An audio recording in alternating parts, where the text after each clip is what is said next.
পল কাপুরের সফরটা একটা রহস্যময় সফর।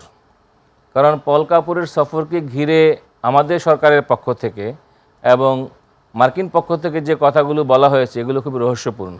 তারা বলেছে যে সকল দলের সাথে আলোচনা করেই নাকি এই সমস্ত চুক্তি ফুক্তি হচ্ছে, কিন্তু এমন কি ব্যাপার আছে যেটা জনগণের সামনে প্রকাশ করা যায় না। আমাদের সংবিধানে আছে, আইন অনুযায়ী বিদেশের সাথে সমস্ত চুক্তি পার্লামেন্টে আলোচিত হতে হবে এবং যদি না রাষ্ট্রীয় নিরাপত্তার সঙ্গে স্পর্শকাতর কোনো বিষয় হয় সেটি বাদে সমস্ত বিষয় ওপেনলি আলোচনা হবে। কিন্তু আমরা দেখলাম যে এটাকে ঘিরে একটা রহস্যের জাল, এবং এখানে দুটি চুক্তির কথা সামনে আসছে। একটা হলো এসিএসএ আর একটা হলো জিএসও-এমআইএ, অর্থাৎ general security of military information agreement. এবং এই চুক্তিগুলোর জন্য মার্কিন যুক্তরাষ্ট্র 2019 সালে এবং 2022 সালে আওয়ামী লীগ সরকারকে তারা চাপ দিয়েছিল, তখন সেই সরকার এই চুক্তিতে সম্মত হয় নাই। এখন মানুষের মনে প্রশ্ন জাগছে, এই যে চুক্তিগুলো কথা বলা হচ্ছে, এই যে আন্ডারহ্যান্ড চুক্তিগুলো, গোপন চুক্তিগুলো আদৌ হয়েছে কিনা বা এগুলোর ব্যাপারে সরকারের বক্তব্য কি, এটি কিন্তু জনগণ জানতে চাইতেই পারে। এবং যদি এই ধরনের চুক্তি হয় তাহলে বাংলাদেশ একটা যুদ্ধের এলাকায় পরিণত হবে। কারণ এই চুক্তির আওতায় সহজেই মার্কিন বাহিনী কুতুবদিয়া কক্সবাজারে তারা ল্যান্ড করতে পারবে, তারা ঘাঁটি করতে পারবে এবং আমাদের দেশের সঙ্গে তারা মিলিটারি ইনফরমেশন, স্পর্শকাতর ইনফরমেশন তারা কিন্তু আদান প্রদান করতে পারবে। ফলে এটি আমাদের জাতীয় নিরাপত্তা এবং আমাদের সার্বভৌমত্বের সাথে কতটা সঙ্গতিপূর্ণ এই প্রশ্ন কিন্তু উঠতেই পারে।